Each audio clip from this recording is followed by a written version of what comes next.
ഇന്നൊരു nutty bubble കേക്കിൻ്റെ filling video എടുക്കാമെന്നാട്ടോ വിചാരിച്ചേ.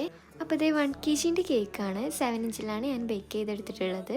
അപ്പോൾ ഇതേ കേക്ക് കണ്ടോ നല്ല സോഫ്റ്റ് ആയിട്ട് കിട്ടിയിട്ടുണ്ട് കേട്ടോ. അപ്പോൾ ഇത് ഇത്രയും സാധനങ്ങളാണ് നമ്മൾ കേക്കിലേക്ക് യൂസ്. ഫസ്റ്റ് ഷുഗർ സിറപ്പ്, പിന്നെ കുറച്ച് വിപ്പിംഗ് ക്രീം, ഇതിൽ രണ്ടിലും ബൂസ്റ്റ് ആഡ് ചെയ്തിട്ടുണ്ട് കേട്ടോ. പിന്നെ ഒരു മിഠായി മേറ്റ്, 2 ടൈപ്പ് നട്ട്സ്, ബദാമും കാഷ്യൂ നട്ടും, പിന്നെ 2 type choco chips, white choco ചിപ്സും ഡാർക്ക് ചോക്കോ ചിപ്സും. ഇതേ ഇവിടെയാണ് പണി കിട്ടിയത്. നമ്മുടെ ഇടയ്ക്ക് വെച്ച് 2 പ്രാവശ്യം ക്യാമറ ഓഫായി, പക്ഷേ നമ്മൾ അറിഞ്ഞിട്ടില്ല ഗൈസ്. പക്ഷെ നമ്മൾ തളരില്ല, നമ്മൾ വീണ്ടും ക്യാമറ ഓണാക്കി ഡീറ്റെയിൽ ചെയ്യാമെന്ന് വിചാരിച്ചു. പിന്നെ ഇൻഗ്രീഡിയൻസ് ഒക്കെ കാണിച്ചിട്ടുണ്ടല്ലോ, ജസ്റ്റ് സ്റ്റെപ്പ് ബൈ സ്റ്റെപ്പ് പറഞ്ഞാൽ മതിയല്ലോ.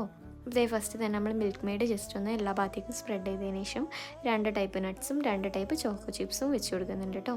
ഇതിൽ 2 ലെയറിലും നമ്മൾ ബൂസ്റ്റ് എക്സ്ട്രാ ആഡ് ചെയ്ത് കൊടുക്കണം കേട്ടോ. പക്ഷേ നമ്മുടെ ഈ കേക്കിൻ്റെ കസ്റ്റമറിന് ബൂസ്റ്റിൻ്റെ ടേസ്റ്റ് അധികം ഇഷ്ടമല്ലാത്തതുകൊണ്ട് നമ്മൾ ഫസ്റ്റ് ലെയറിൽ മാത്രമേ ആഡ് ചെയ്തിട്ടുള്ളൂ. ആ വീഡിയോ ആണെങ്കിൽ നമുക്ക് കിട്ടുകയും ചെയ്തില്ല. അപ്പം